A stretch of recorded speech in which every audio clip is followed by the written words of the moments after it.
Hello, hello, hello, hello, hello. I am Grandmaster Dennis Borosh, and you're watching the Chess Sweep channel. Hope you guys are having fun. Hey there, Dorta. What's going on?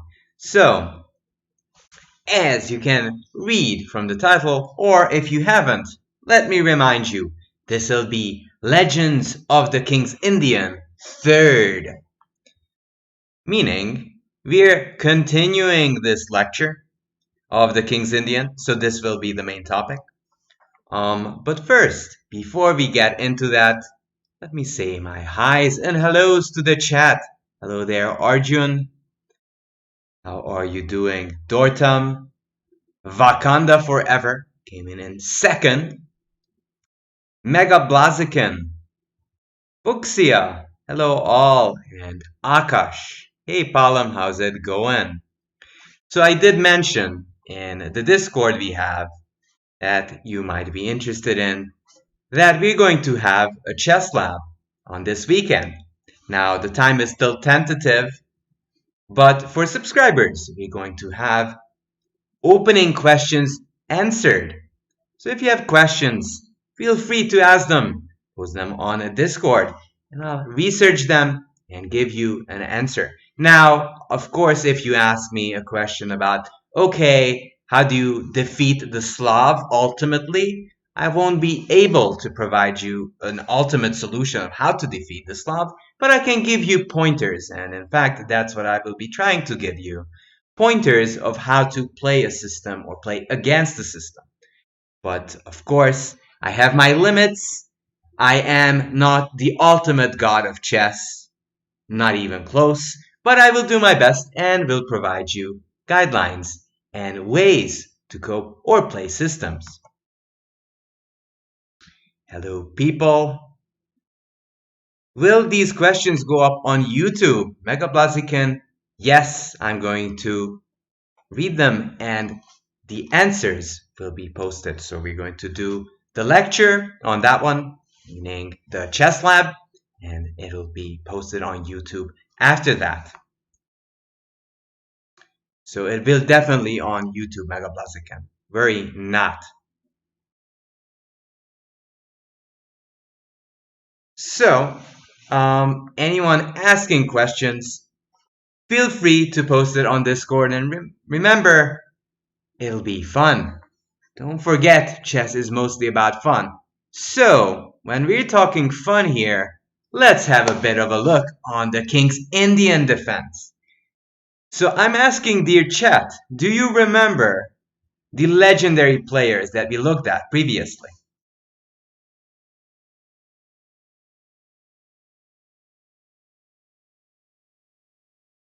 You've definitely seen Polgar, yes, Akash, and of course, one and only the Iron Tigran, Tigran Petrosyan.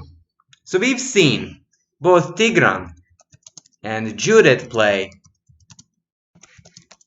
the King's Indian, and I feel it's just about time to take a look at someone who's very, very strong and is famous for the King's Indian. Now, he's more of our players of the modern times, so I've got many questions asking that, oh, okay, you looked at games from Tigran Petrosyan and you looked at games at Judith Polgar, but what about recent grandmasters? So I was thinking about that and remembered and looked at games that I thought are well worth looking at. And in fact, the third legend we're going to look at of the King's Indian is Hikaru Nakamura. If you didn't know that, he was an avid fan of the King's Indian. I think he still is a little bit, although he started to dabble in other openings as well. But he made some astounding sacrifices and mating attacks. I felt it's time to revisit it. So, without further ado, if you guys have any preferences with some games, do let me know. But first off, let's start with this game by Hikaru, played against Alexander Belyavsky, between Rising Stars and Experience in 2009. Does any of you, just a straight question for you all, viewers and watchers, do you remember the tournament from 2009? Rising Stars versus Experience usually was held in Amsterdam. Chat, I'm curious. Do you remember or do you know about this tournament? Meanwhile, I set up the study.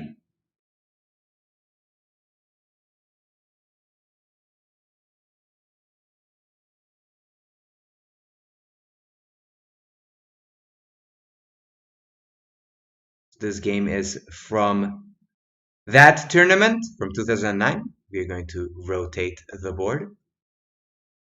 We don't need this one.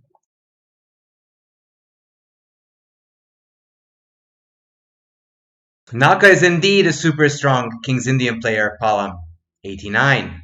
True statement. So, this tournament is in fact a qualifier to the Amber tournament. Or was. I don't think it exists anymore, but it was a qualifier to the Amber tournament, where, uniquely for that time, they played Rapid, Blitz, and a third format. I wonder if you could guess it. What was that? An Amber tournament was indeed legendary, Dortam, and it was a blindfold. And in fact, by irony, we're going to take a look at a game that was played exactly at the Amber tournament. Hello there, Kutuzov Gambit. How are you doing? So, in this Rising tournament where Rising players were playing the Experience, what was most exciting that Carlsen and many others, in fact, Carlsen-Karyakin rivalry started right there, the winner would qualify to the Amber tournament, which was very prestigious with a great prize fund. So they were all vying to qualify into that one, but only the winner qualified. So you can expect Nakamura to go all in, and we're going to see this game in the Nakamura-Believsky game, how he does so. And indeed, Dortam, you're definitely correct. That was your first introduction to Blindfold, and I was shocked by how good they are, says Dortam. Yes, indeed, they're fantastic. All right. 4. So now the big hype is D5, which is the Grunfeld. Not the topic of this lecture, but it does deserve a mention because it featured in many World Championships later on. D6 was prominently featured in the Botvinnik Tal World Championship matches, and it was very good.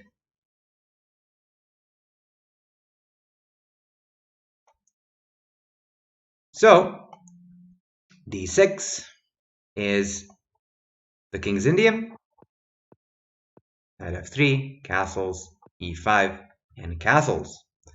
Now, if you look at this position, what would we consider the most challenging? We already kind of established that white has the big center, so that is some sort of a disadvantage that black needs to face.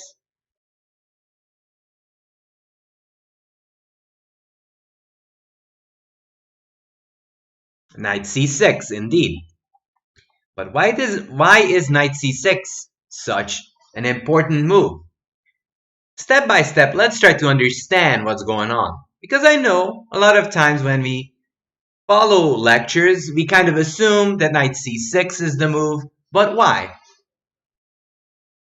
Why is knight c6 such an important move? Wakanda says, because it puts pressure on the d4 pawn.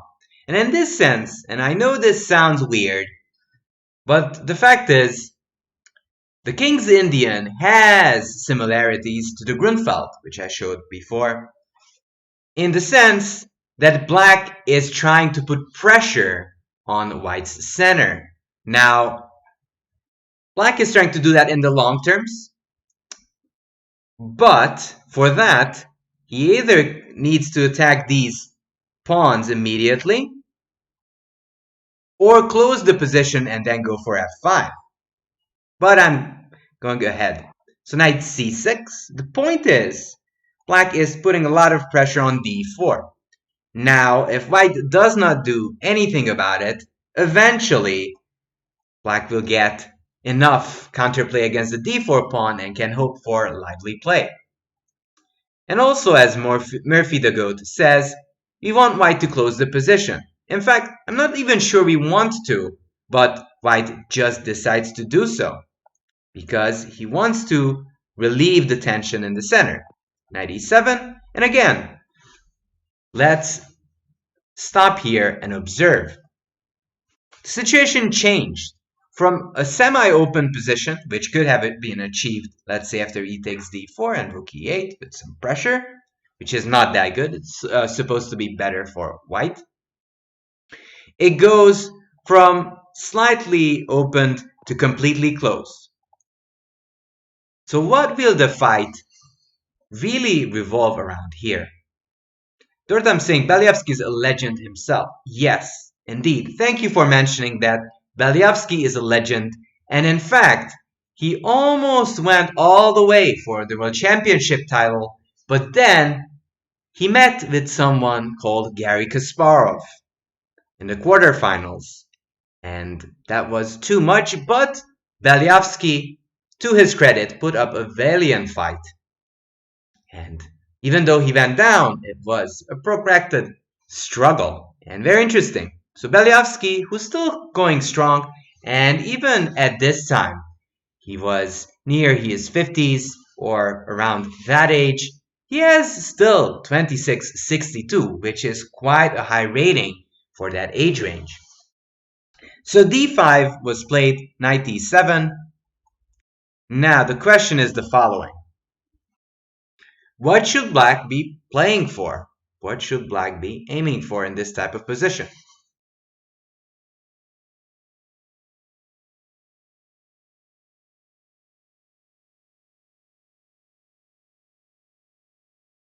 Getting the f5 break, yes. And again, this is sort of the Grunfeld tendencies that I'm trying to mention time and time again. Yes, black gives up the center. But in return, black gets a target on e4 and a potential for a kingside attack. Knight d2. Again, this is not the most popular system these days, but this one is trying to avoid any counterplay from black.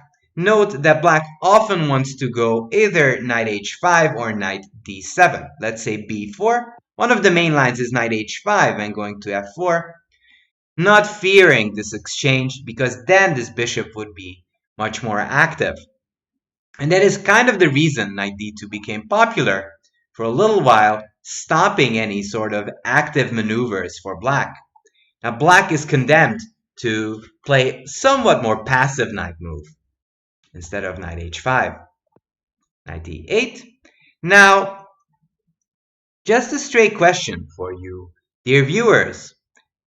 What could be the difference between getting a knight on e8 or d7? And normally it doesn't matter in open positions, let's say the dragon where you put your knight. But in a strategic position or a closed position, every decision you make is very important.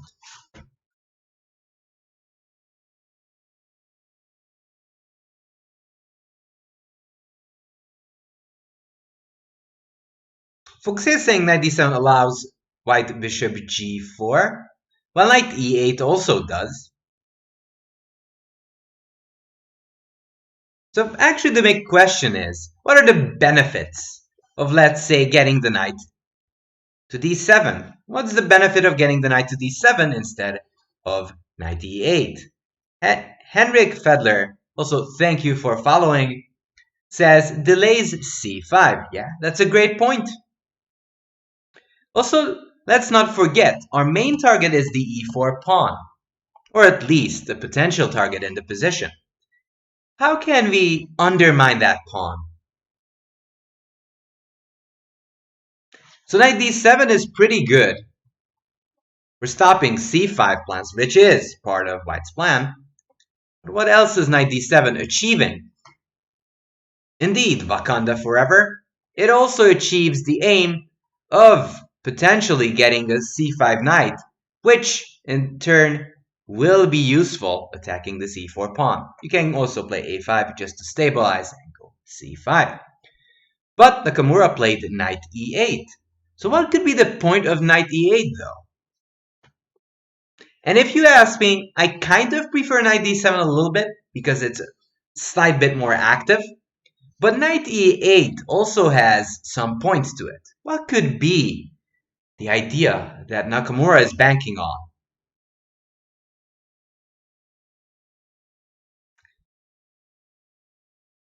Well, both knight moves to d7 and e8 moves away from this bishop.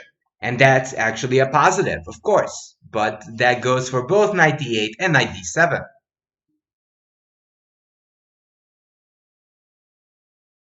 So let's try to come up with plans. What is Nakamura planning to do after this? Because don't imagine that Nakamura had no intentions after playing knight d8. He has clear intentions. He knows what he's doing.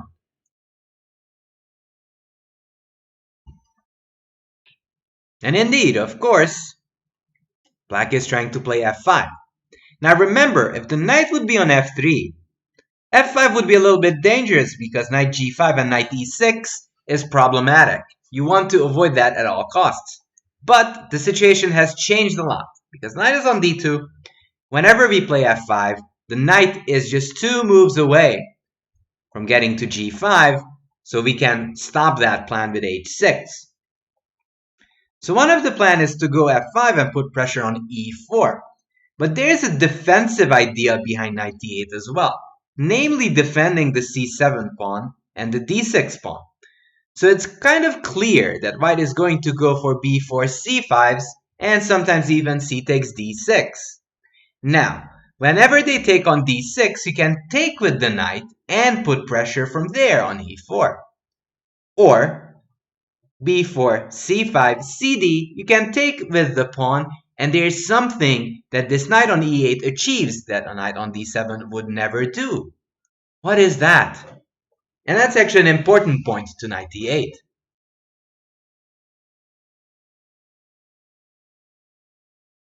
So whenever the c file opens up, which crucial square does the e8 knight guard?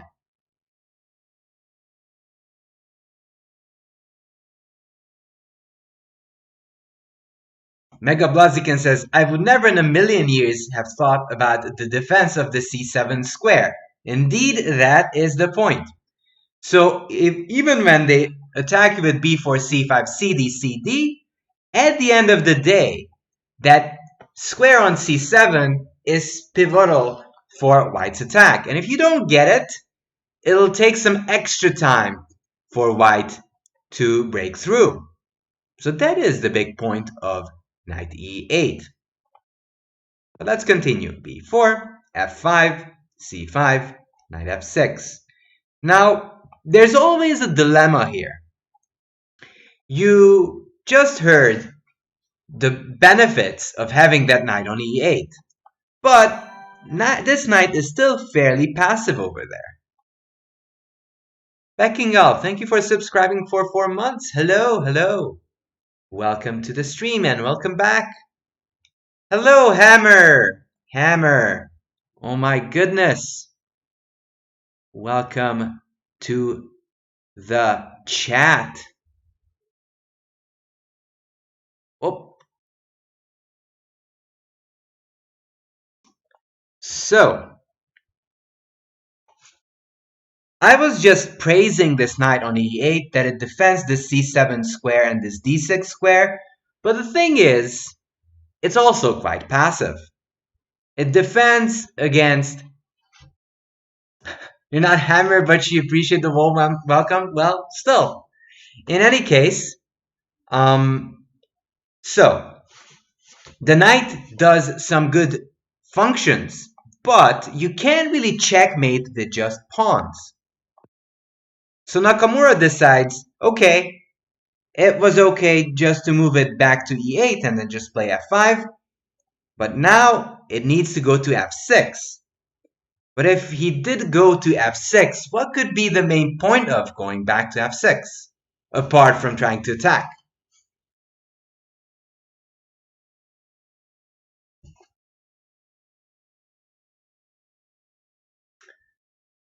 So we're putting pressure, as Wakanda Forever is saying, on the e4 pawn. And after that, this d5 pawn can become a big target itself. Also, we are getting ready to close it all up and go all in a King's Indian attack. Xlosol, thank you for following. So, f3, Belyavsky notices, as he's a world-class player, he wants to make sure that Nakamura doesn't get the chance to blow it all up. Now, we go f4. So, again, we need to stop right here. If we look at this position, what will be our first plan with black? And then I'll tell you what white is trying to achieve. Hello, Pasha Paul. We are looking at a legend of the King's Indian, Hikaru Nakamura. And this game is between Belyavsky versus. So we already know that f4 is an interesting idea here. But what is Nakamura planning to do? Akash is saying knight h5, but what is the point of knight h5 over here? If you would go to h5, I don't really see the target. You always have to find the target, because if black does not manage to conjure up an attack, eventually you're going to collapse on the queen side. As you can note, these knights are kind of ready to pounce on this d6 pawn and or the c7 pawn. So if you don't come up with something, then you'll be in big trouble with black.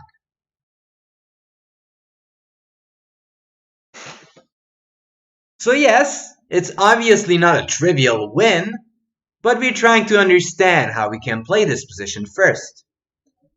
Crow FB5 says G5, H5, G4. Yeah, so one of the typical ways is just start pushing the pawns.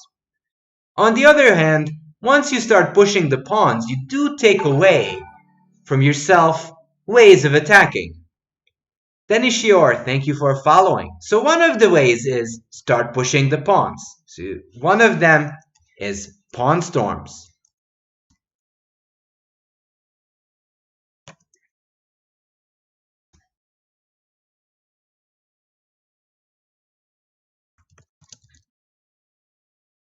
So that's just one concept. There's also the famous caveman method. Does anyone know how the famous caveman method goes? It might take a while here in this position, but you might want to remember that. So pecking out the position is still strategic.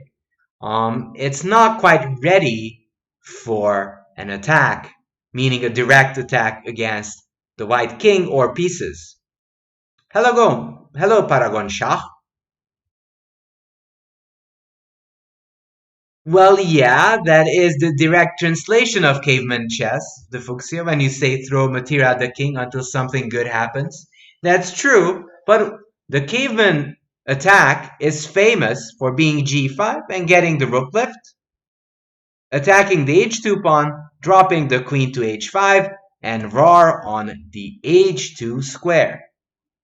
I'm just going to show you guys how that works. g5. I'm just going to play some random moves. So let's say 98. Actually, it's kind of difficult to achieve it, but just to show it. And let's say here, and the black queen would go to h5, and you can see it's kind of time consuming, especially in this position. It's not too logical. But on the other hand, if you're quick enough with this attack, it's very hard to defend the h2 square, especially as this bishop is on d2.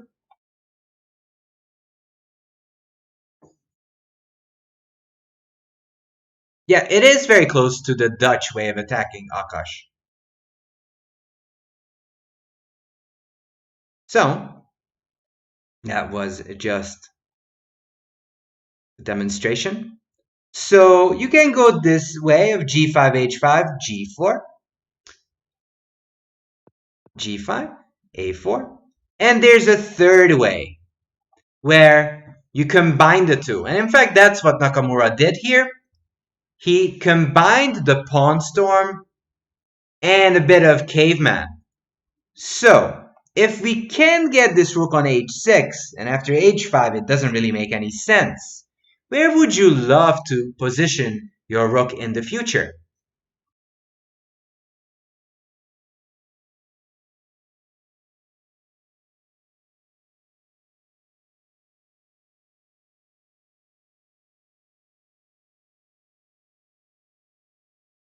So if you're committed to play h5,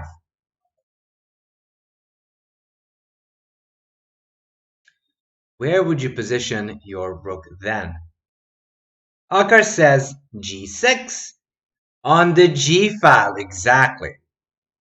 And that will mean probably rook f7 here or rook f6, rook g6, trying to put pressure on the g2 pawn in the long distant future. Hello, diagram.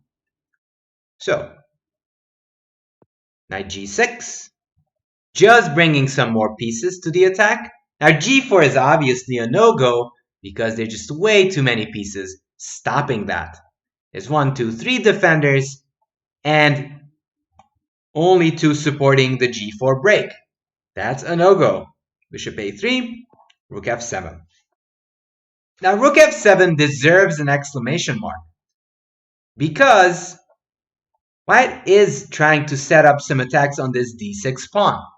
Now, if we don't have enough pieces around, it won't be defended. But after rook f7, not only does Nakamura plan to get the rook on the g file, he's also over defending this d6 square, which will get under some heavy pressure. And Dortam asked the right question, why not king h8, rook g8? Exactly because of this, because in that case, you're wasting an extra move. So if you go king h8, rook g8, bishop f8, you're actually wasted a move with playing king h8.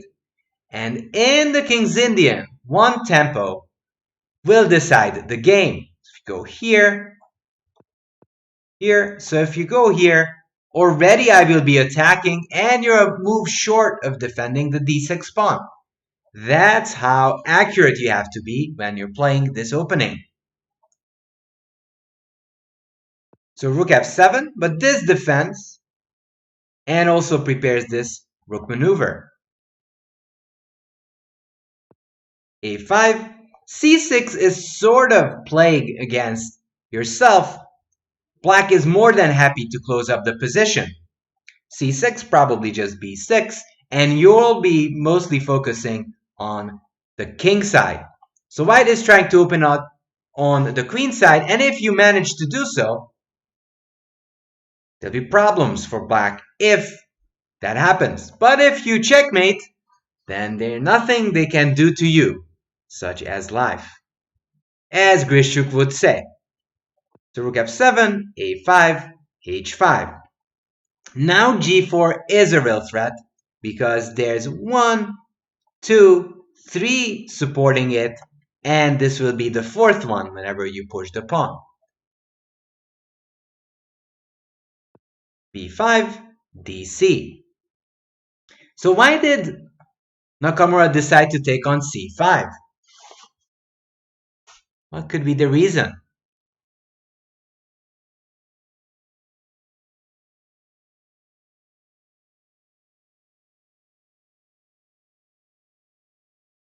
So you can see that Belyavsky is not just waiting. He's attacking like crazy on this d6 pawn. There's a lot of pressure on there. Why didn't he play bishop f8? He being Nakamura.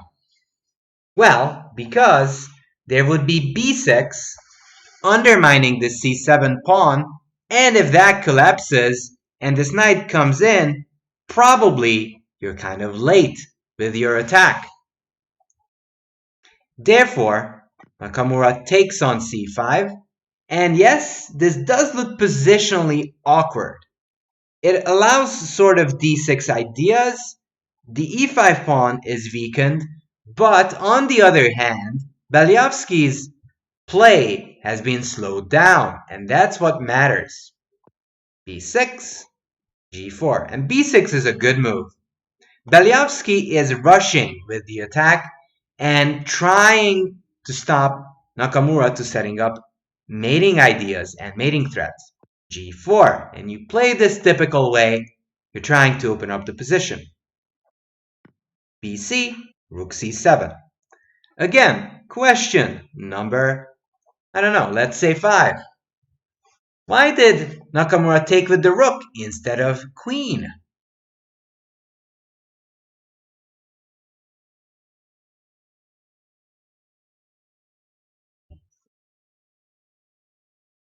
What could be the reason?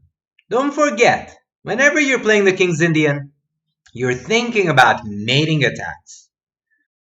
Why is this queen way more useful on d8 than on c7?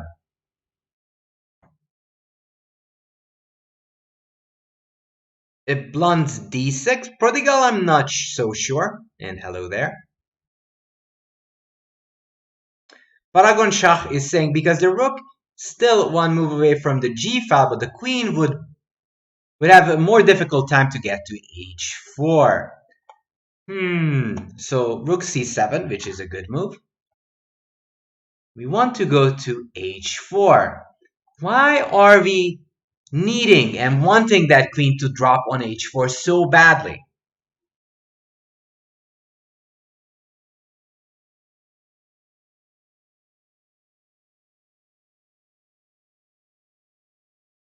There's one thing that we want the queen on h4, but what's the goal? We could make an extra move after that. What would happen?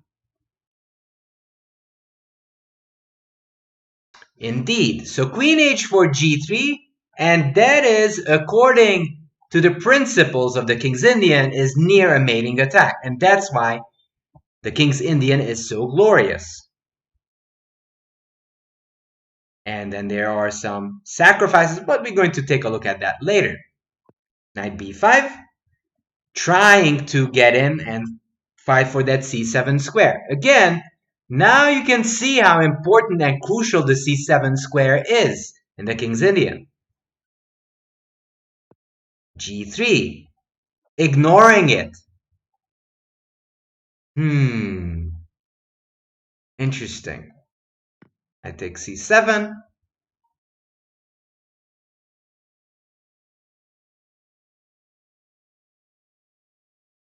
And what should we play here? Let's channel our Nakamura.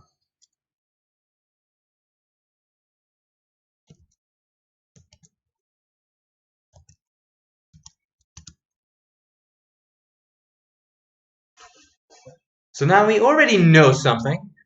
We suspect that something's on.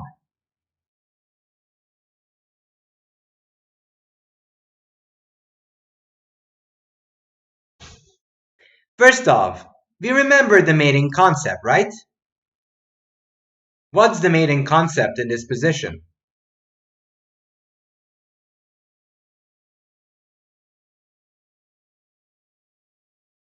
Indeed, if we could get this lady to h4, queen h2 is a deadly threat. We just need to get there. But how? The question is how? You play knight d5, I take with check. I tell you it's a check. If you try to move your queen away, I'll call the arbiter. And For that reason, knight d5 is a little dubious. Interesting, because your idea is correct, just the execution was a little off.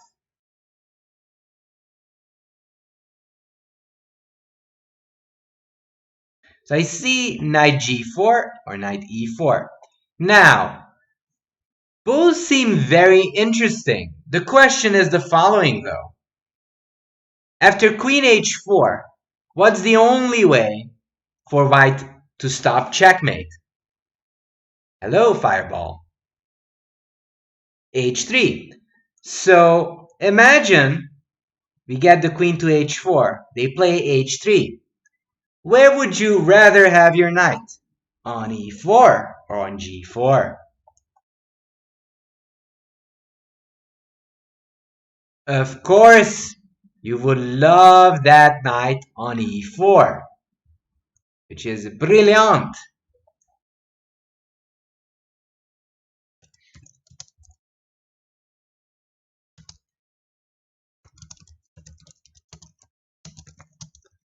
And so Nakamura ignores the knight and goes all out for the attack. Now, what I was pointing out is the following. Now, knight g4 is interesting, but a problem is the following here.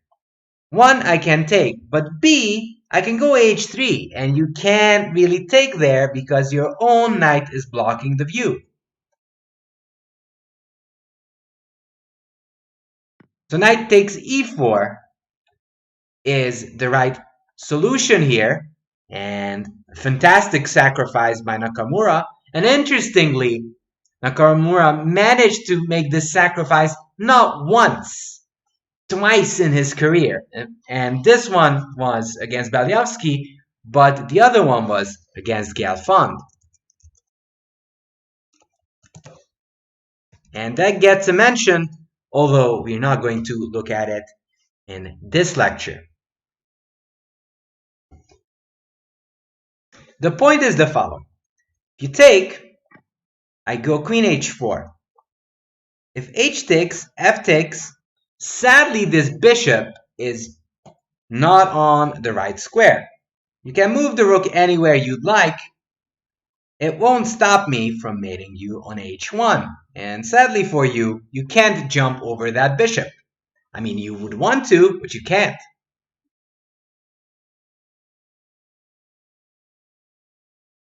So h takes, f takes, and you might block the bishop, but there's no saving queen h2 mate or the mate that I showed previously.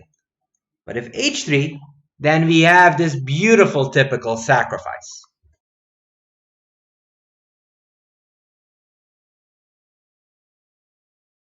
Which is quintessential King's Indian play.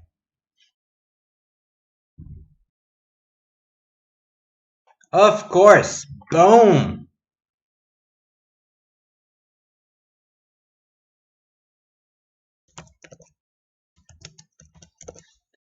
And now white's position collapses because you can't deal with my mating attacks. And note, my knight is also joining the party, and you're just losing.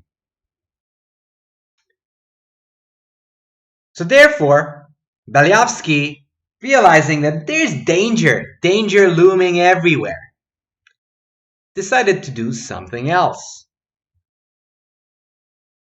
Noticing that this is the big threat, he found a move that actually makes the position highly complicated. What did Baliavsky play here?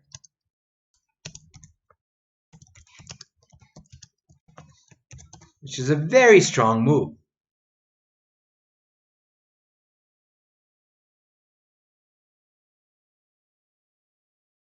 So we all know that this is the big threat. Big bug, and crow, bishop b5. Everybody knows, knight e6. As I mentioned this move before, whenever white gets that knight on e6, there's some trouble.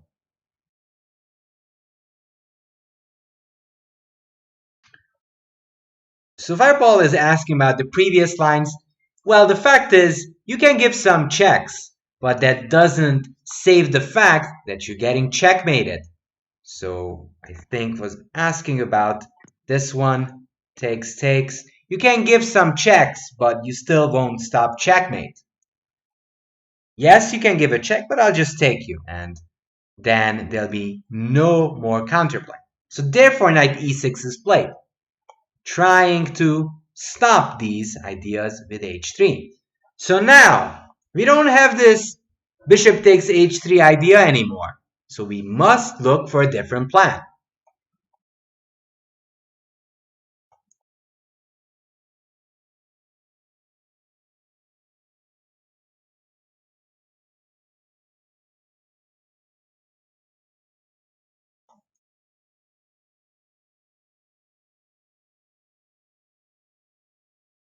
So whenever you see that knight on e6, you kind of hate it, don't you? You might want to get rid of it. One tipsy knight, thank you for following.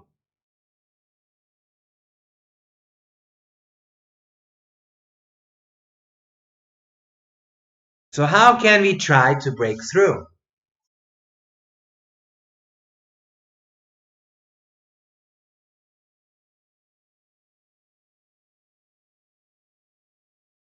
If I manages to play h3 and close it all off, we're done for. Don't forget also that this knight is kind of a dangerous octopus on e6. Can we live with an octopus in the living room? Can you really? Can you honestly live with an octopus in the living room? Home Sniper, thank you for following.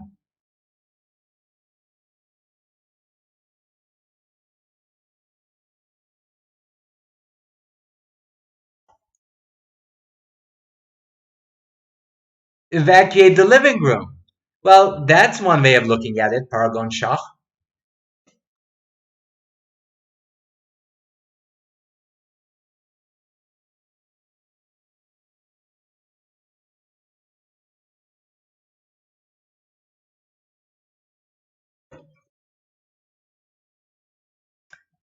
So, if you see an annoying piece, you get rid of it. Bishop takes e6. And yes, we value this bishop, but we also value the life of our family. We don't want this queen or bishop get hurt. So we take on e6 first. He takes e6, and now we look around.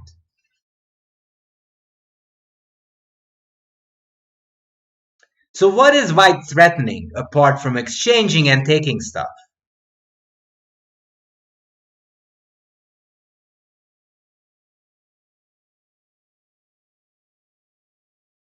The huge threat is h3. Because we no longer have the key for the door. We can't get in. Legally, we can't get into white's position. We might knock at the door, but they won't answer. They won't even answer if you call them on the phone. You can't even ring the doorbell because it just doesn't work anymore. It's just got stuck. So since we don't have the keys, we need to find other measures.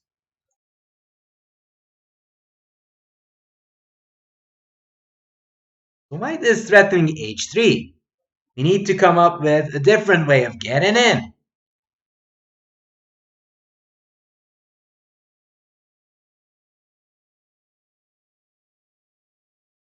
And indeed, we take just before the door closes. We say, hey, one last question. Now, if king h1 can still check, so Belyavsky decides to take first. Now again, we have to be precise. One misstep, don't forget, we're down a whole rook. If you do something wrong, you're gone. You're gone. You're down, you're out. So make the right choice, dear viewer. It's a double threat, actually. So if they manage to exchange the queens, you're done. If they take the knight, you're done. So of course, we need to give this check. King moves back to g1. And now we have to decide where to put that pony on e4.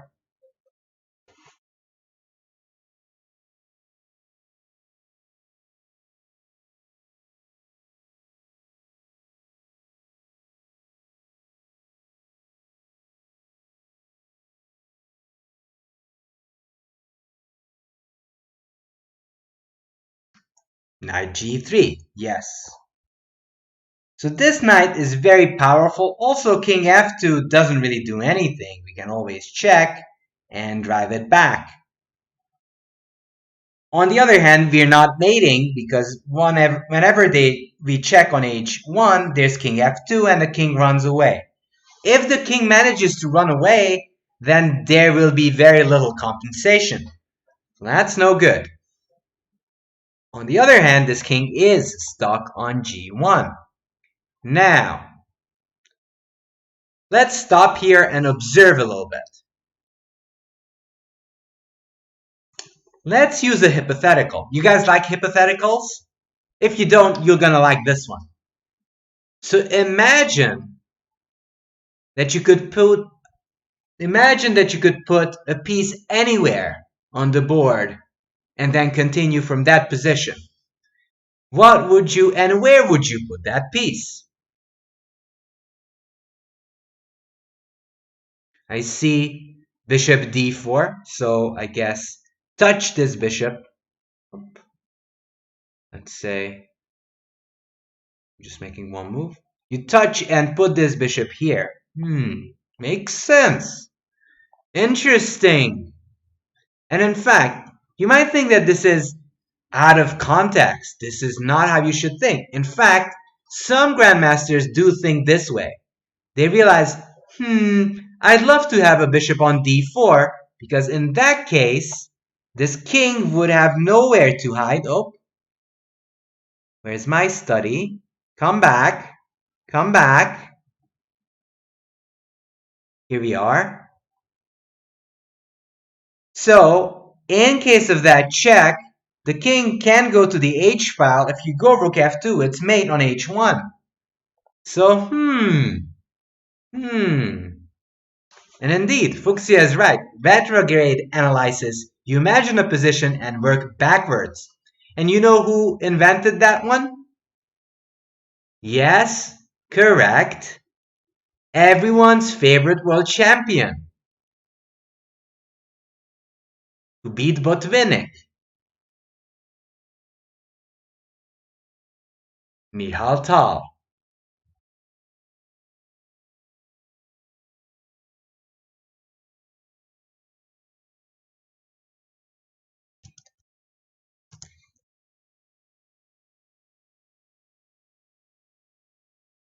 So, once we realized that the bishop would be a monster on d4,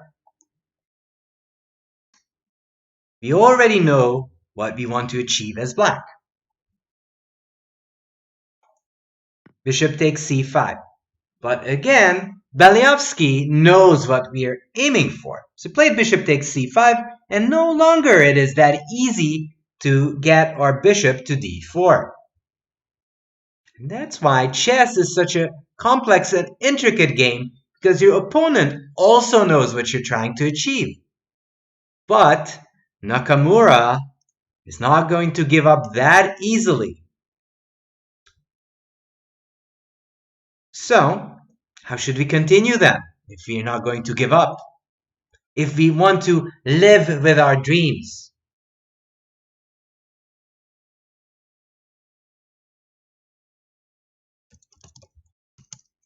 What did Nakamura play here?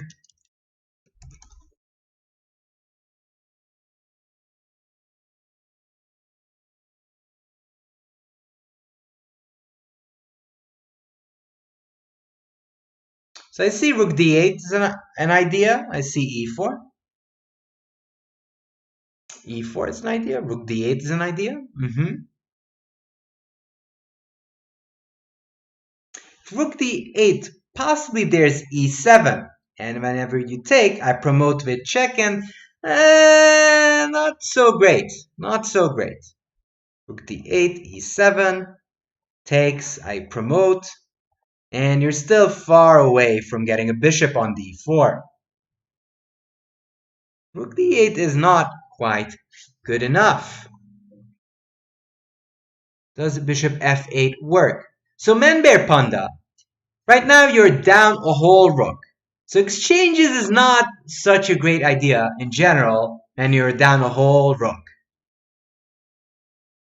So you're trying for mating attacks still, because this king is still in a precarious situation. So if rook d8 doesn't work, how else can we try to activate this bishop on g7?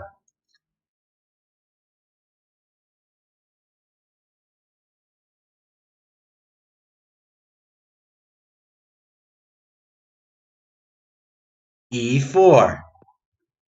If we live with the dream, let's go through with it. So e4. Now, one of the things that we might want this check, but right now it's not quite possible because it's over defended by the white pieces. But e4 actually has a third concept behind it. Actually, a second. Excuse my language. A second concept behind it. Apart from bishop d4. And it does threaten something quite deadly. And that is e3. And if e3 is played, queen h1 will be a big threat. Now, apart from e3, black is also threatening to take on a1. Then we'll be back on material track. And you can't even take it back because there's knight takes e2, mate. So let's say f takes e4. I take here, takes, and you not only lose your advantage, you also get checkmated. Some sort of weird smothers mate.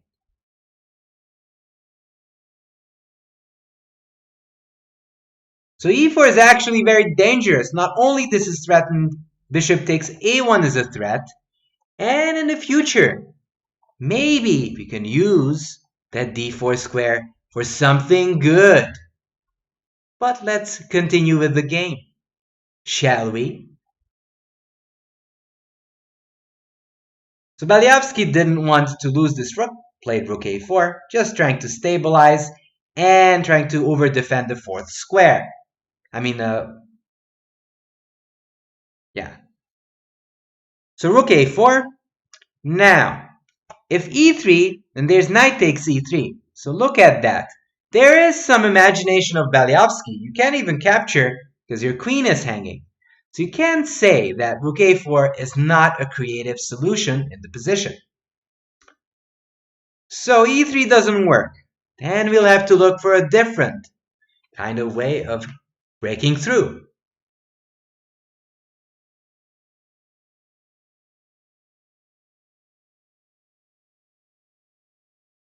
So if e3 doesn't work, what should be the concept that we might be considering here?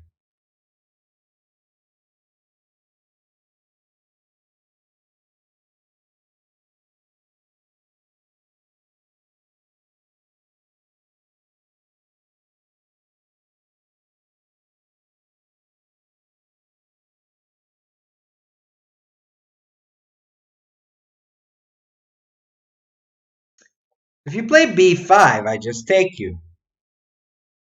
I do not see what's the point of that. b5, I just take en passant. And that's that. There's nothing really bad happening.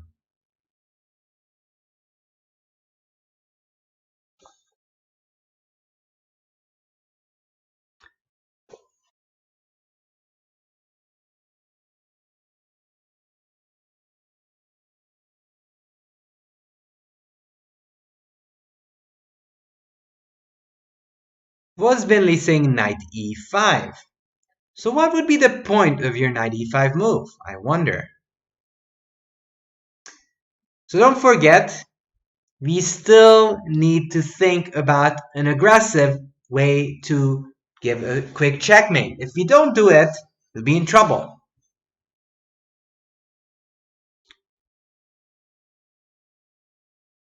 As we mentioned before, the square is overprotected. But how can we get rid of one of these pieces that are protecting this square? And that will be part of the solution.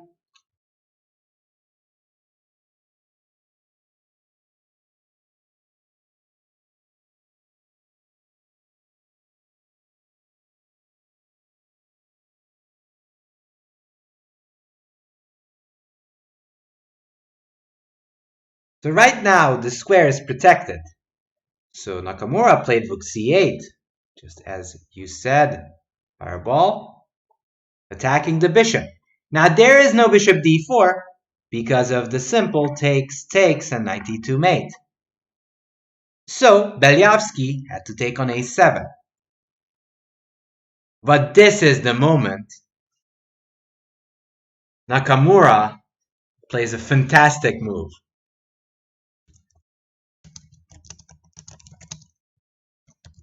Black to move and win.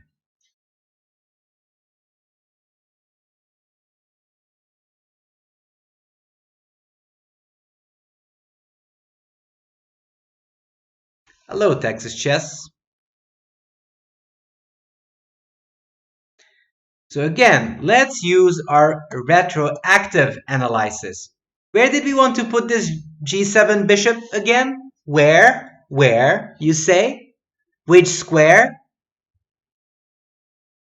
On d4. Now, is that possible now? No, it ain't possible. It ain't. d4, indeed.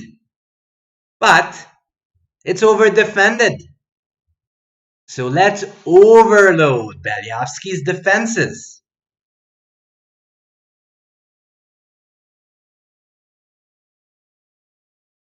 Ain't none of your business.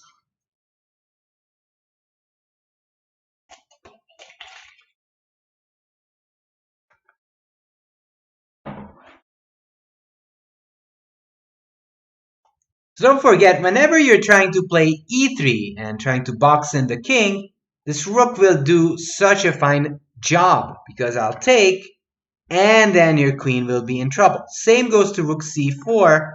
I'll take back e3, I take, and again this rook is just doing some great job on defending.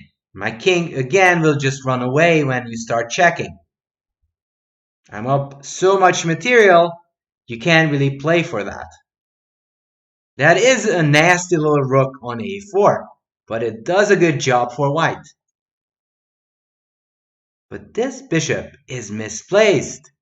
And here, Nakamura finds this move, b5, which is brilliant.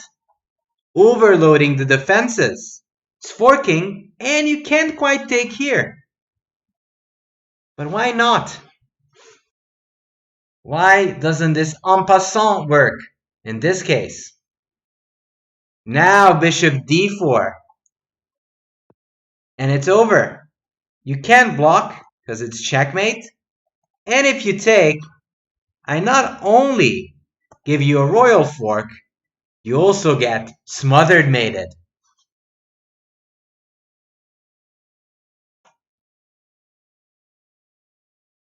Let's look at this brutal checkmate, as Boda points out.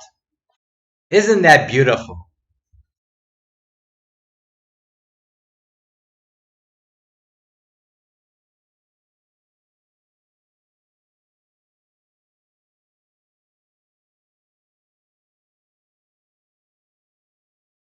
It's just beautiful.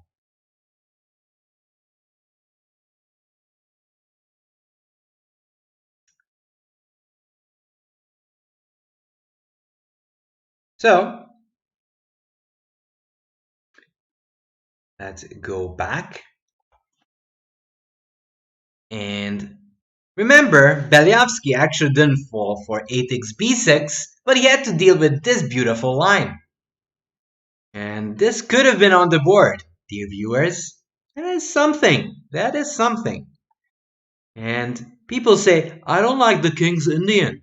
Well, but it's still a pretty checkmate.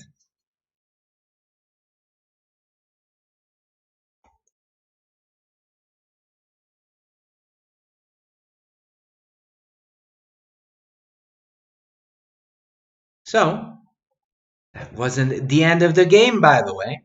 It continued. And it's going to be a little bit wild.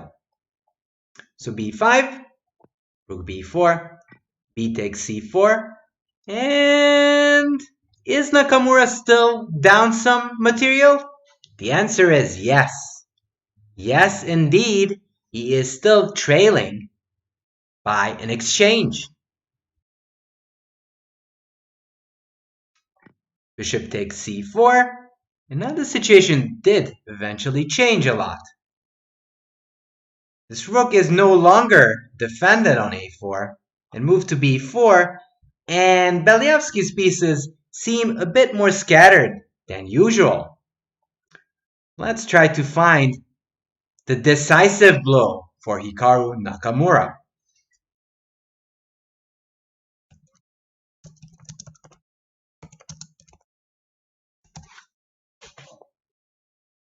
So b5 was very strong, but the next combination is very important as well.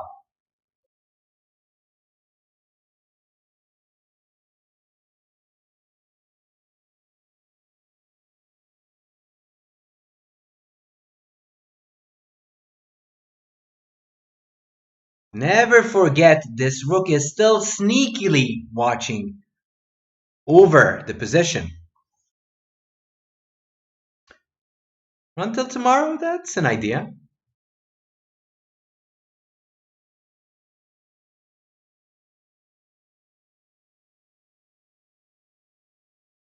If e3, the problem is there's e7 check. Actually, here, I take here first, fe, and then I play e7. Wait, maybe you go here, and I play e7 check.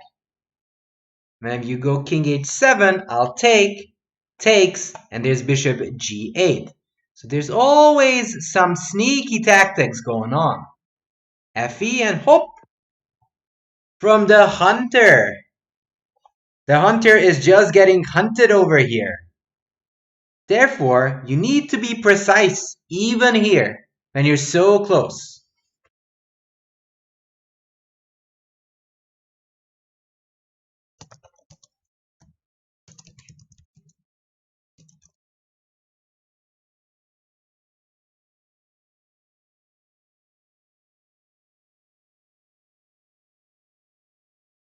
So let's try to find a forcing line for Mr. Hikaru Nakamura.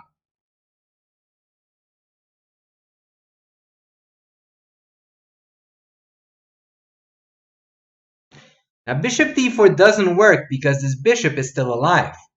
That was a different line when the pawn was obstructing the view. Here this bishop is still defending. The first forcing move is obviously queen h1 check. King f2. And how can we encircle the king?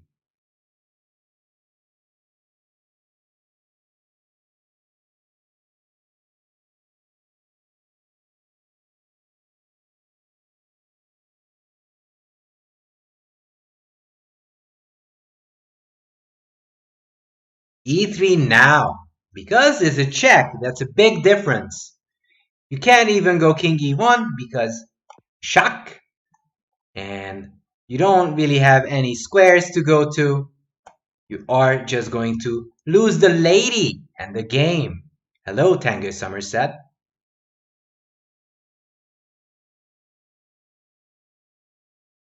And seeing this, Beliavsky avoided this line, but after here takes, he couldn't take on g3 because again, checkmate. King is boxed in, and you can't run.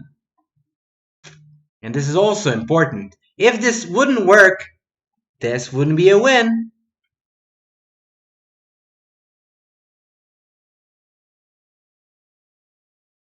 So this is the mate that Nakamura had to see. So Belyavsky went for king takes e3, knight takes f1. But now, instead of checkmate, Nakamura just has a winning position, bishop f1, queen g1, and white, seeing that the position is hopeless, resigned. Apple King, thank you for following. So this was a beautiful game that Nakamura played against Belyavsky. And talking about beautiful games, I wanted to show a very nice one after this one.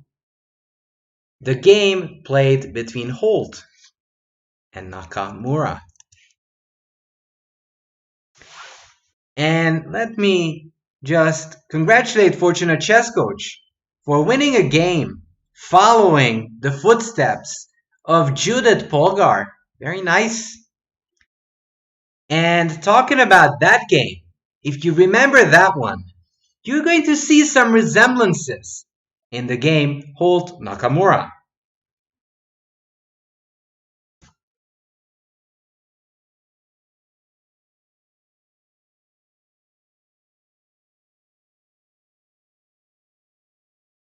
You'll see, you'll see. You'll see it. You'll see it and then you'll know it.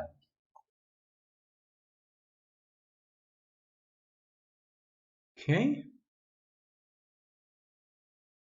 Yes, add chapter.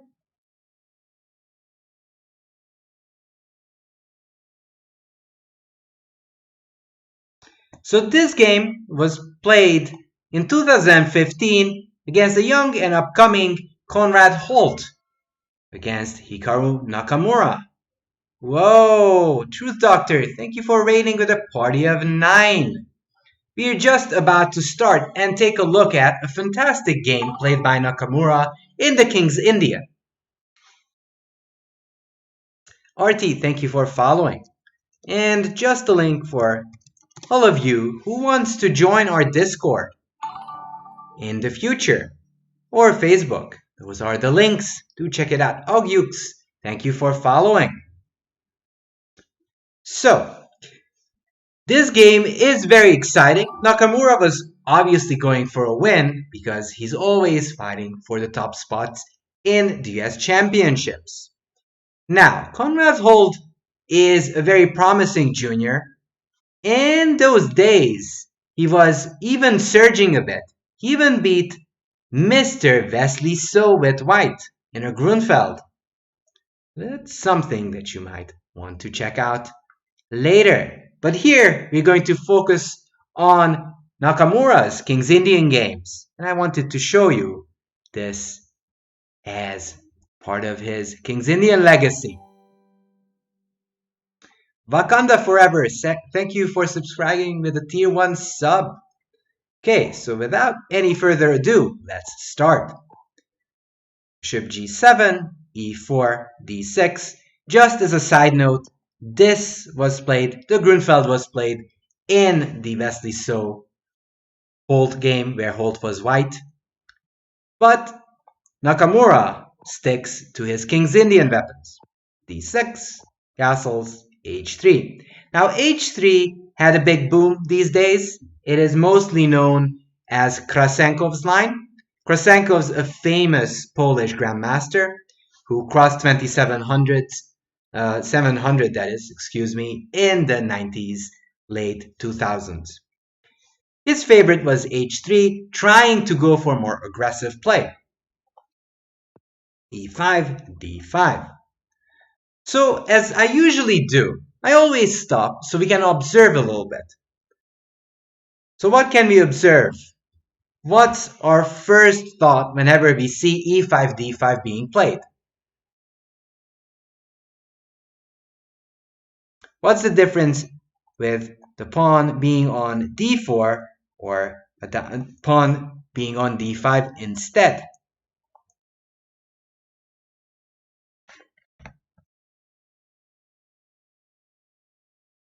Structure is fixed, and that's very important. And once the structure is fixed, what play can black go for?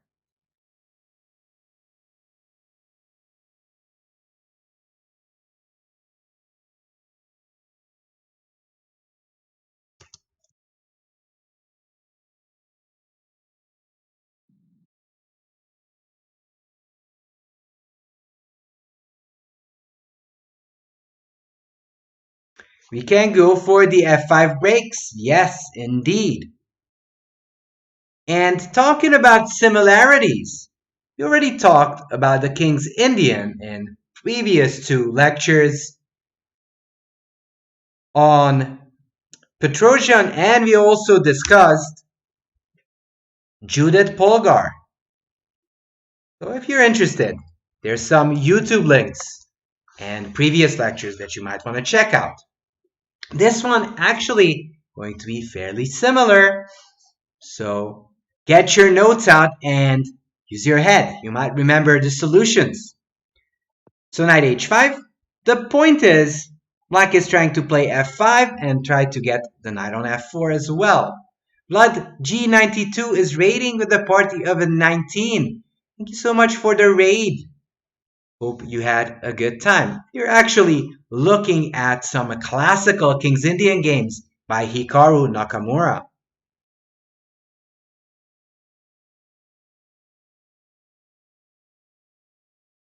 So, any idea where that knight is trying to head?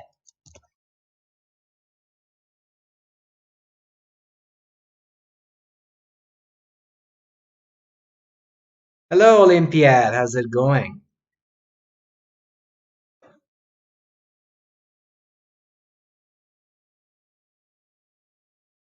Shout out to Mr. Vlad. Also, let me give a shout out to Truth Doctors that I missed, but won't miss it for too long. Shout out to Mr. Truth Doctor as well. So here, the knight is actually going towards f4, kind of playing against this g2 pawn. So whenever white would go bishop e2, knight f4 actually gains strength. You hit this bishop and you target that g2 pawn. That is the whole idea. Yeah, Vlad, we are in the same boat. Hello, Anamaya. So that is the main concept of this structure. Nakamura is kind of anticipating these moves, and for that he wants to be able to play knight f4. Note again, if there's takes, this bishop becomes a monster, sort of a Grunfeld dragon bishop in some ways, and then you'll have a great position. Obviously, nobody takes on f4, regrettably. So, if we don't want to see any of those, what is the typical way of defending in this position? How did a big expert like Conrad Holt defend against knight f4?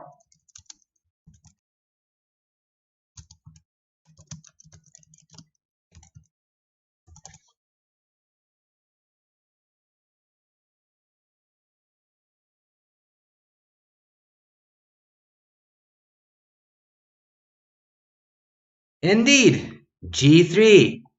Indeed, g3. And even though this seems weakening, and it does kind of kill the idea of knight f4.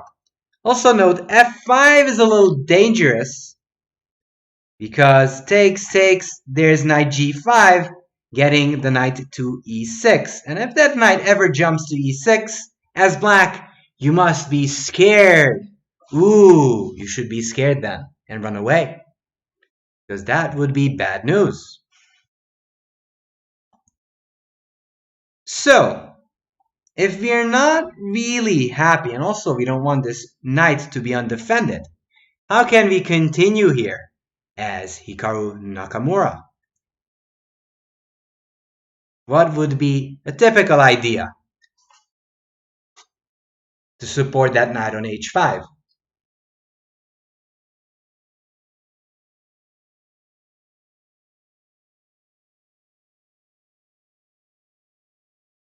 Yeah, queen e8. Chad is right, queen e8. You also kind of x-ray a little bit, which is useful. And f5 is on tap after that. Now, Nakamura first played knight a6, just developing, trying to get this knight to c5 and hoping to put some pressure on that e4 pawn. Knight d2, but now queen e8. Note, f5 doesn't really work for multiple reasons. One of them is takes, and if you take, fork down. Something you don't want to fall for, because then you'll have a bad time playing a piece down. Something that is not good. Don't try to play a piece down. And gf, of course, doesn't work because there's nothing supporting the knight. Therefore, Hikaru plays queen e8, preparing pushes of f5. But Holt does not want to see that and responds with bishop e2, planning to take on h5. Knight f6, h4, trying to go h5, maybe even h6, and planning to have some active play against Hikaru's position. And again, we have to decide what to do here. h5 is coming. But are we going to get scared? Do we get checkmated in the King's Indian? Do we? Do we ever get checkmated in the King's Indian with black? Nope, we never do. We never ever do.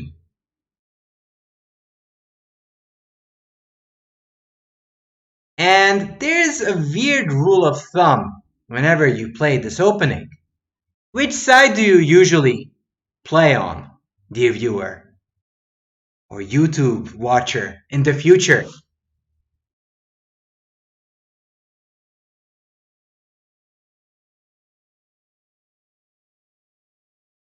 The king side.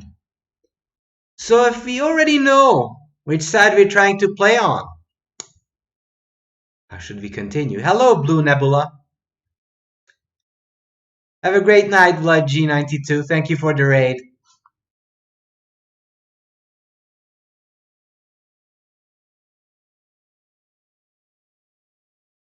It's the King's Indian, so... well, we have only one way to break through, and that is... f5. Now,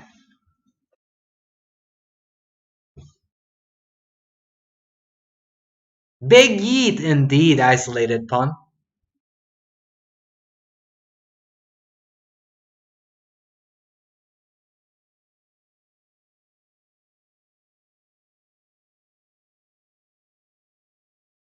So, we can go to h5 because we get just destroyed by this bishop. We can go here because it's all protected by this guy on e2.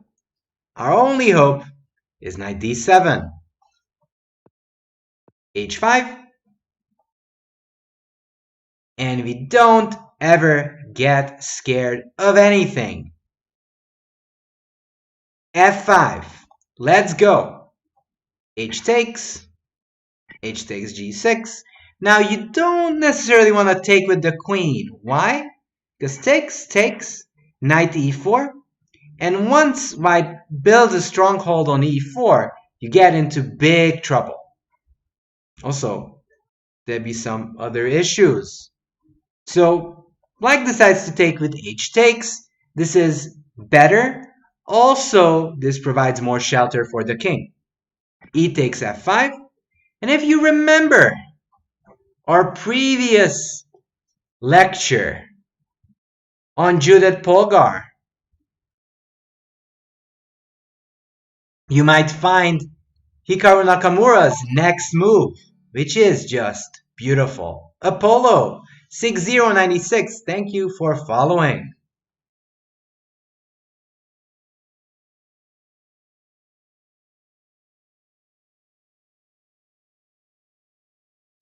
So you never want to take with the rook, because again, the same thing, there'd be an e4 blockade and we would be unhappy.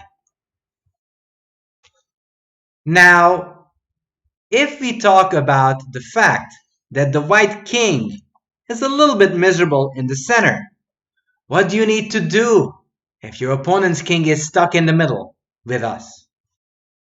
Omid, hello there.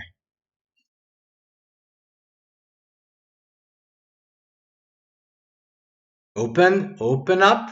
But first off, this guy on c8 is not having a great time. So we go knight f6, which is a very nice pawn sacrifice, saying you can take all the pawns you want, you can get greedy as heck, but that's not gonna bother me. Only thing I want is to checkmate. And this time gf is threatened, so Conrad took on g6, queen takes g6, and this is kind of similar to the one that we looked at in the game Chernian Judith Polgar. So yes, Nakamura is down a pawn, but what does he have as compensation? Well, he's much ahead in development. He's about to jump on that juicy target on f2. What else? Omid, thank you for subscribing. Thank you, Kevin, for gifting a sub to Omid. Thank you so much. So f2 is a target. What else can we be threatening over here?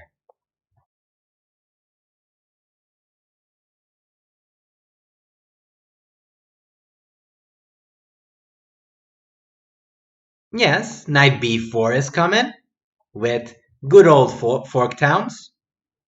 And we're also having some knight g4 ideas, putting lots and lots of pressure on the f2 square. And because of these pieces are so passive, actually black has good counterplay for the pawn.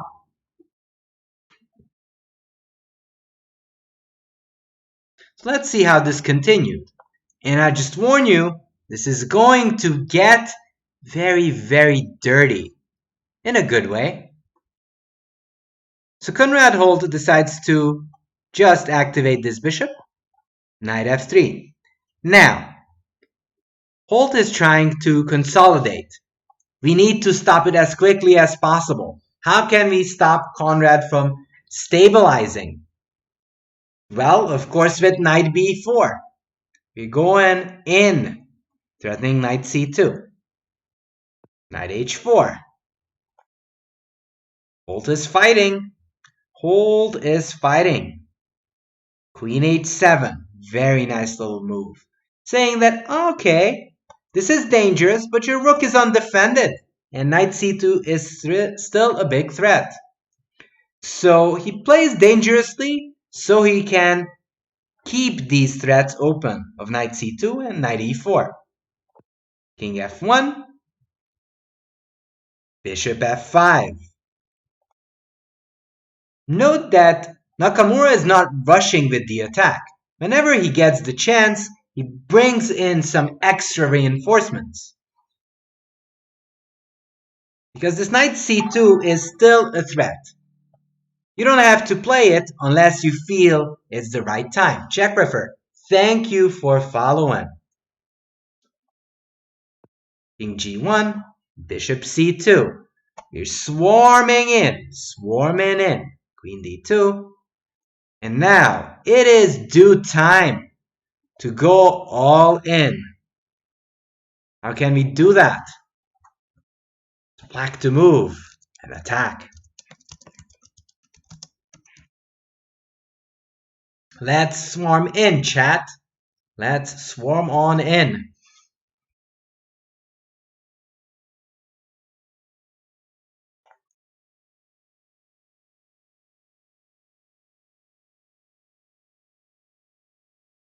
And of course, knight e4. Black actually succeeded in swarming in with the bishop, getting active pieces. And the main problem for white is that this bishop is obstructed by its own lady. Can't really do much. Bishop f1. Bishop d3. So even when you have a good position, it's very important to get rid of your opponent's defensive pieces. And whenever you manage to do so, then you can be sure that you're winning. Bishop h3. And again, even though Nakamura is dominating, he makes sure that all of his pieces are very strong. Now, which one of Nakamura's piece is a little bit misplaced? Oh, hi, yes, thank you for following. Which piece is a little bit awkward? The knight on b4, indeed. The bishop actually does some function that defends this king. Oh. But this knight on b4, apart from being tricky, is still on the side. So Nakamura brings it all in, closer to c2. And in fact, this is a sacrifice. But he says, okay, this knight is just way stronger once it arrives on d4. It also attacks this rook on a1. Knight f5. And we're reaching the culminating point. The big moment. It's Nakamura to move and win.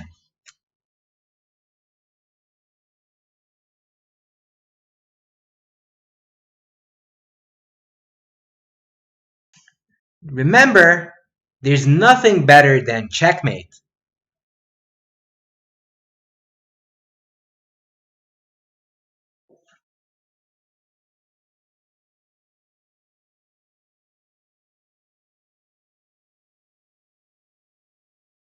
Indeed. Knight e1. So probably a bit forgotten, and Conrad must have looked at many moves, but not this one. And in fact, this is not the only threat. And now Nakamura is going to execute the win in style. Bishop takes f7, actually knight e7, king f8, knight g6 check. But even if bishop takes f7, the mate was inevitable, or losses of pieces, king e8, and after takes, which didn't happen because after king e8, here, white resigned. But the problem is not just that there's queen g2. If you would try to stop that, there's also knight f3 check, and you're getting mated. Which means there's just too many issues in this position.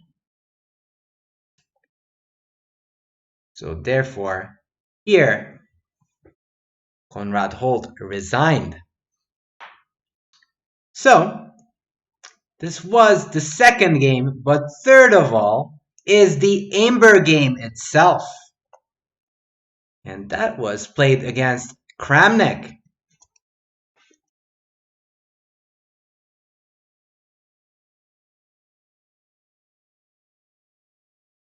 Chapter 3, the big Kramnik game.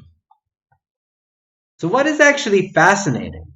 That the King's Indian did not become such a big thrill once Kramnik started beating Kasparov. But then again, Kramnik started facing Nakamura, and guess who was winning? Guess who was winning? And indeed, you guessed the answer, it was Nakamura.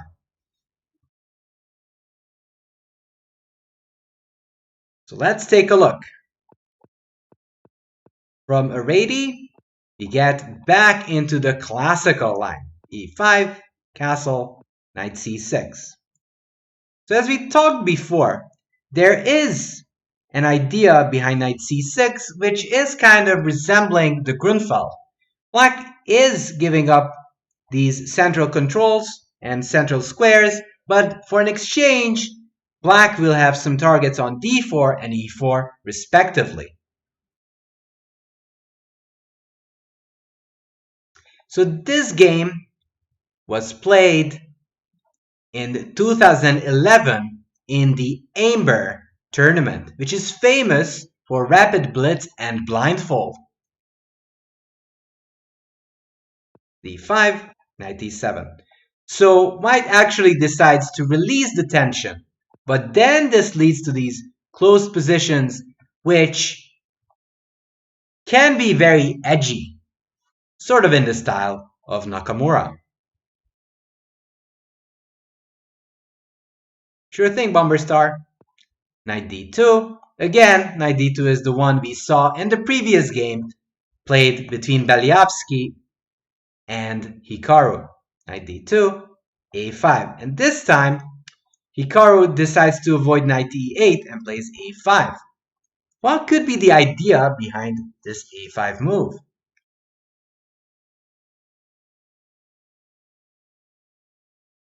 This, as far as I know, was a rapid one, a rapid game.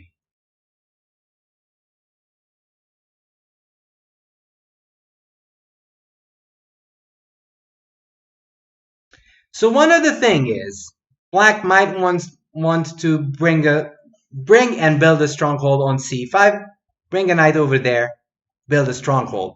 What else could be the point of a5? Stopping b4 and kind of hindering white from achieving this ideal formation. It'll take extra time. So why does the knight go to d2?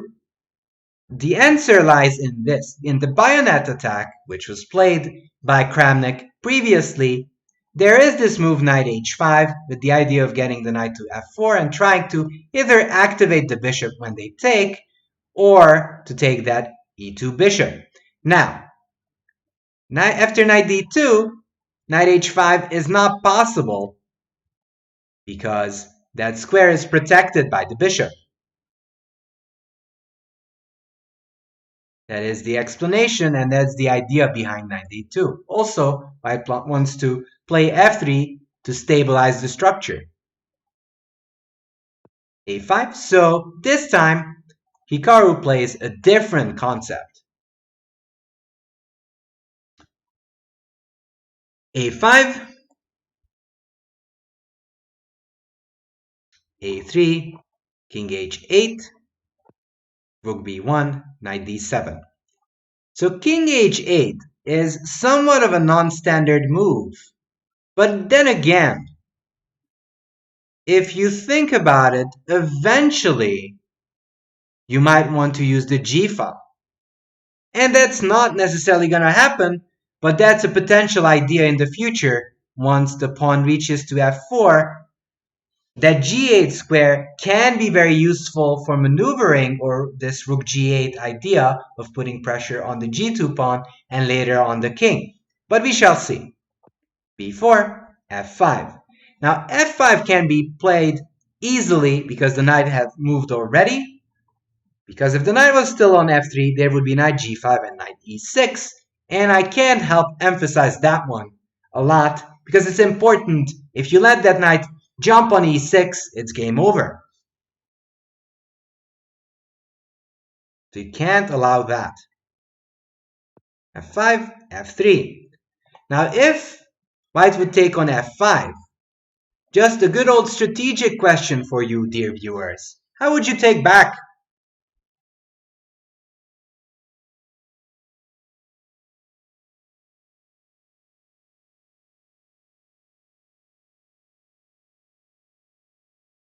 Well, you would take with the pawn. Why?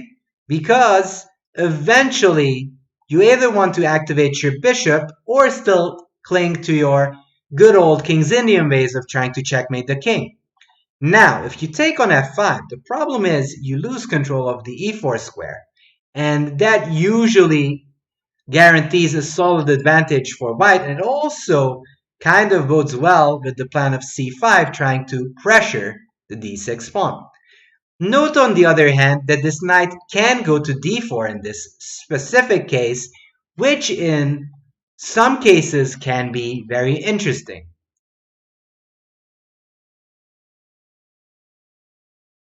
So that's why g5, gf is the best move here. So f3. And how should we continue here? if we're so much in love with classical attacks?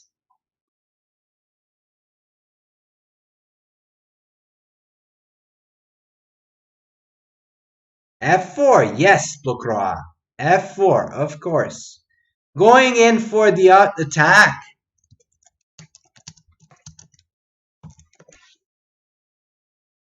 Knight b5. So white is eventually planning to play c5. And this time, Nakamura is playing a bit more cautiously, which is not necessarily wrong, but is a different way of playing the King's Indian. So white is trying to achieve c5. How can you hinder that or try to avoid that in general? c6 would unfortunately leave this pawn hanging, so we need to avoid that.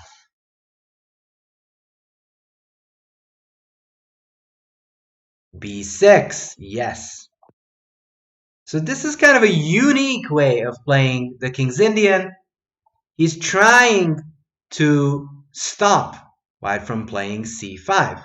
Queen c2, kind of preparing this idea of knight b3, c5. And again,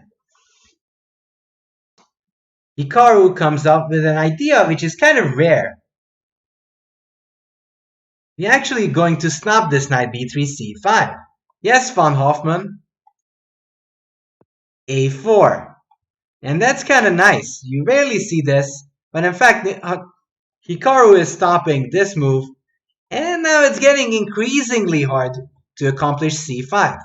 Now, yes, on the other hand, black is still far behind in the attack. Usually you would be still around g5, h5, knight f6, getting ready to attack. But in this case, Kramnik is not making much headway on the other side as well.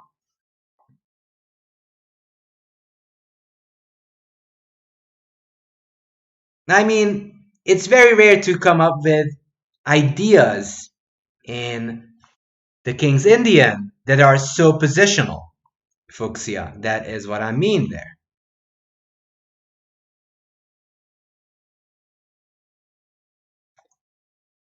Rook d1, g5. Again, planning to start the good old ways of breaking through with h5, g4. But Kramnik is a renowned expert of the King's Indian. So Kramnik to play and find a very nice little defensive idea. What did Kramnik play here?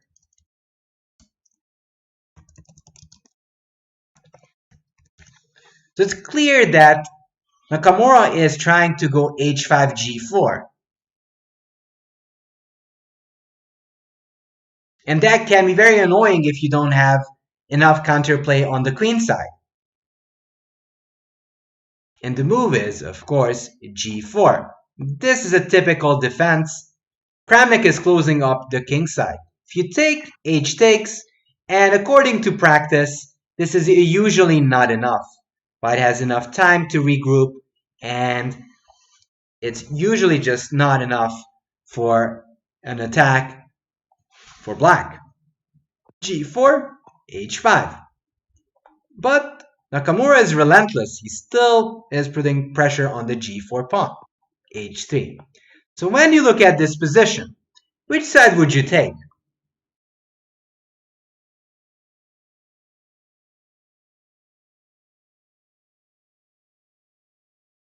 You'd take white.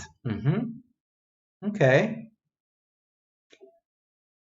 And we have takers for white and black. Okay. So the thing is the following.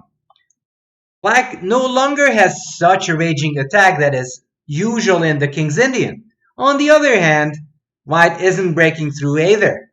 So I would call this position approximately balanced, but let's see how it continued. Rook f6. Nakamura is planning to invade on the h-file, which is kind of typical of this setup. Bishop b2, rook h6, king g2, and now Hikaru played knight g6, just kind of having the shadow threat on h4. It's not really a big deal because you always have king f2, but psychology is part of the game. And always worrying about this knight h4 check is annoying. Rook h1, bishop f8. Again, just getting this bishop out of the way, also making sure there's no c5 breaks. So let's stop here just for a split second. The position is closed up. What will that mean? How can you win the game if the position is so closed up?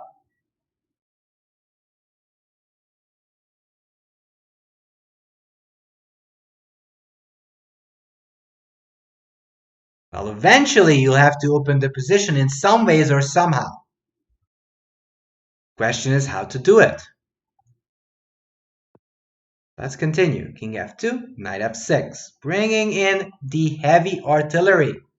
c5. So in fact, Nakamura releases the defenses and says, okay, go ahead, attack. At least I'll have some play once the position opens up. dc, knight c4.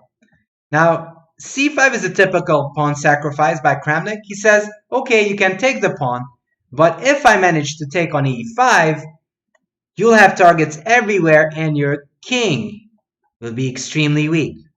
So now, again, we need to find a very nice little defensive idea.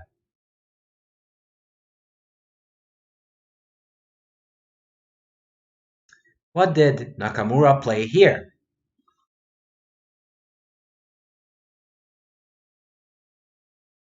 Yep, classical bishop d6. Because this bishop is not that good on g7, Hikaru decides to move this bishop on d6 and bolster both of those pawns. So this bishop, even though acts like a pawn, is kind of useful.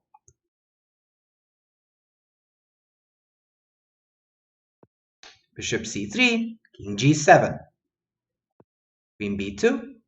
Methodical play against the e5 pawn. cb, ab, queen e7. Just calm, cool, and collected play so far by Nakamura. Rook g1.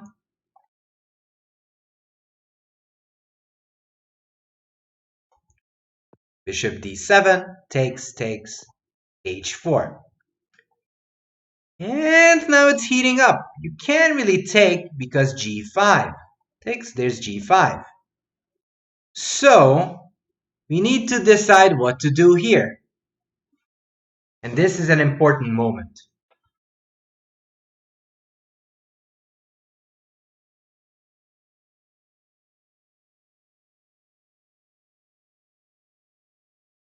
Well, if you take on g4, I take on g5. And that will be fork in.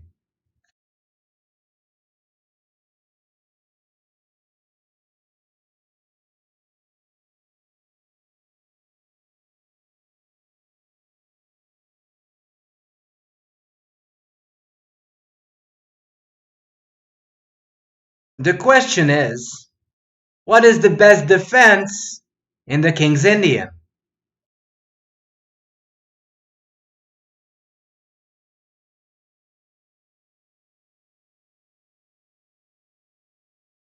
By all means, attack. So h takes g4, exclam, takes, knight takes e4 check, takes, and guess what? I sacrifice the piece for those two beautiful G and F pawns, and we're going to roll down the board, people, and no one's gonna stop us.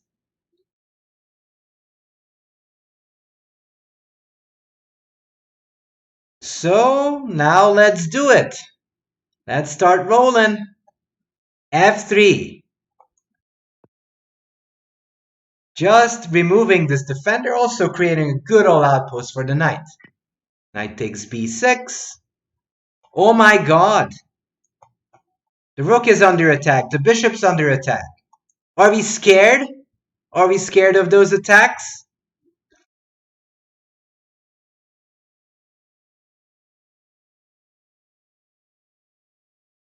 No. Then, if you're not scared, how do we react? Try to be reasonable. We need some pieces to win this game with. So don't sacrifice the whole board. Remember, you can't win a game with a queen alone. And I'm not joking. Racket indeed. This is not just scary, it is the move to be played. Aggressive and also threatening. These pawns are moving closer to the king. King takes f3. Now rook f8 check. You really don't want to take there, do you? Because check. Here, bye-bye.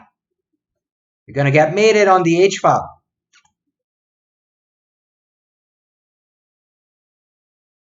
It's getting dangerous. King e3.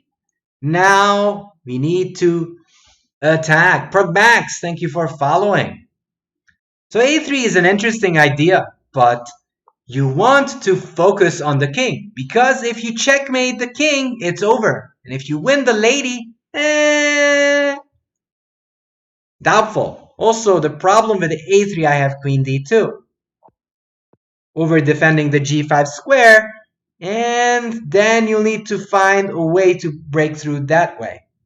But it's much more difficult. That's why Nakamura checked first, king e3.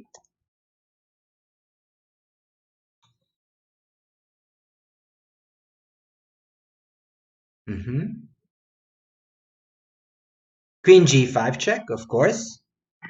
King d3.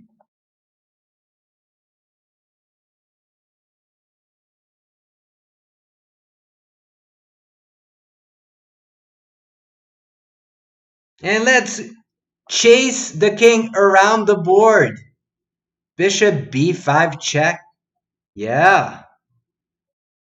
Now, knight f4 is coming. So Kramnik this says, okay, let's just run away. King c2. Now, should we take on e2?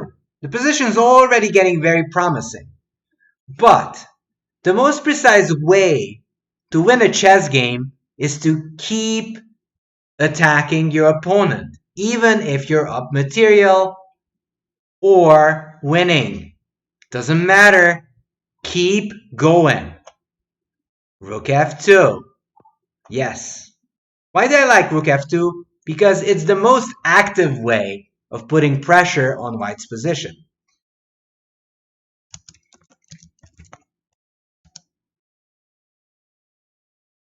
Because it's the most active way of putting pressure on white's position. Yeah. Bishop d2. Oop. You can't hurt that lady because you're pinned. Queen c3.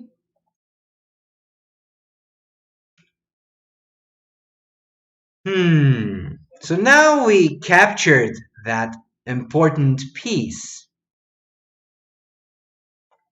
All of our guys are very well positioned. So, if you already have a dominating position, what should you do?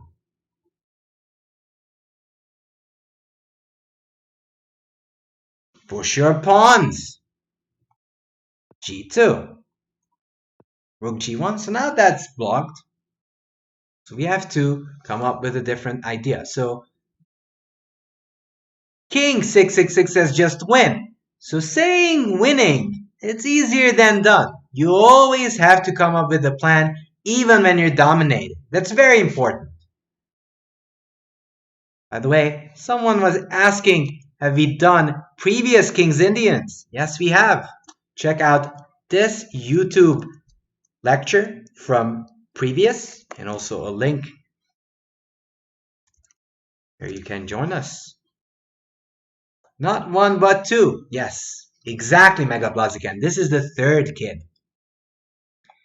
So this is blocked. We have a second pawn. And this is what we know. White just can't stop both of them. So what's the difference between knight h4, knight f3, and a3? Let me tell you the difference. So a computer might say knight h4 is just as good as a3, right? True. On the other hand, when you're looking at positions, you don't want to abandon your king. King safety is important even when you're winning a position. And that's, I'm telling you for all honesty. Make sure your king is defended. That's why a3 is so much better, of course. And also, you would have some troubles to queen c7 check, as the chat points out as well. King c1.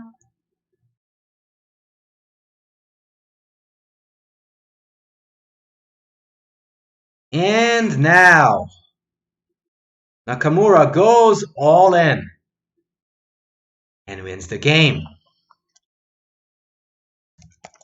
Black to move and finish it all.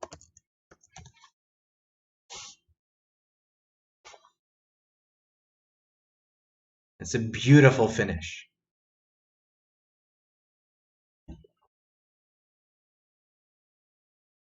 So, of course, rook takes d2 is the first move. Let's continue. Rook takes d2 is just the beginning. It's not the end, only the beginning of the end.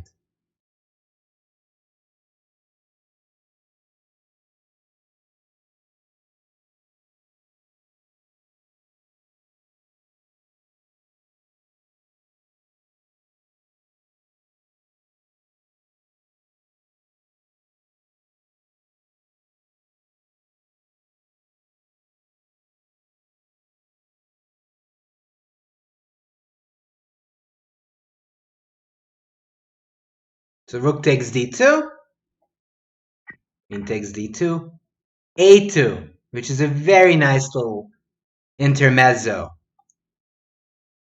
Point being, if you take my lady, I promote. Get a new one. And take your rook. And again, talking about king safety, you can't check me. And I'm gonna queen. Again. Not even bothering to checkmate you. I'm just going to promote an extra. So a2, queen c2. Kramnik is still hoping here a little bit. Just a little bit. Just a teeny weeny bit. But there's a cruel finish. Cruel finish. Queen takes d2. King takes and bishop f1. Game over. Because you might run towards the pawn, but it's too late. This rook is doomed. And so is the white monarch in the center.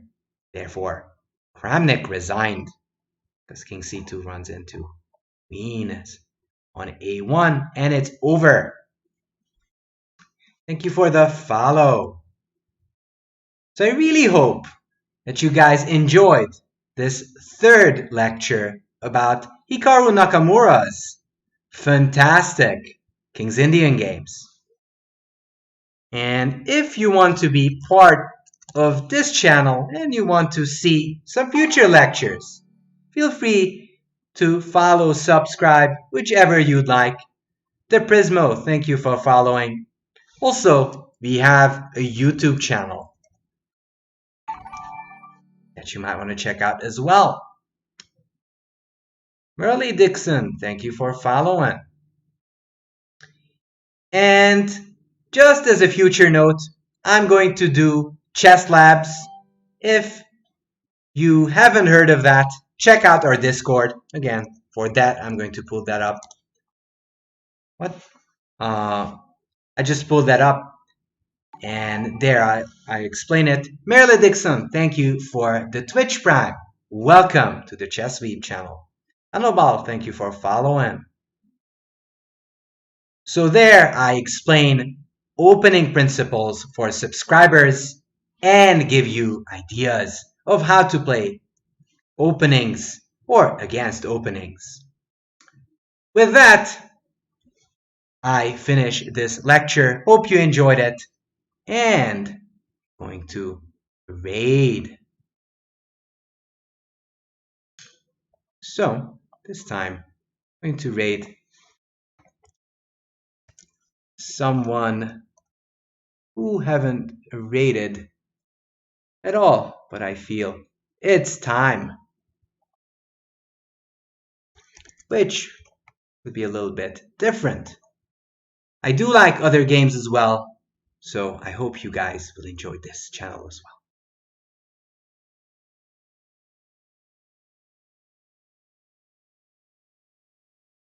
So thank you so much for watching and hope you guys have a great time wherever you are. Bye bye.